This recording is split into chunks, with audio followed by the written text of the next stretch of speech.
Jeg er en, der elsker at hænge ud med mine venner og veninder og have det sjovt og give et smil på læben og få et smil på læben. Der er altid gang i den, så det er et meget levende sted, vil jeg sige. Og det er også noget, jeg synes, der er virkelig fedt.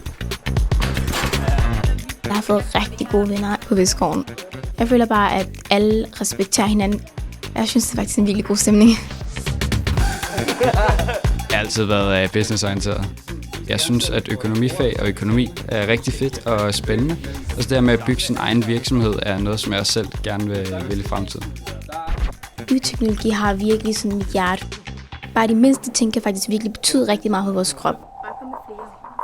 Jeg synes, det er virkelig rart, når man er kommet fra en lidt slidt folkeskole, ligesom at komme her til et helt nyt gymnasie, hvor at der er lyst, og lokalerne er gode og store, og der sørger for, at der ligesom er godt lys og god lyd.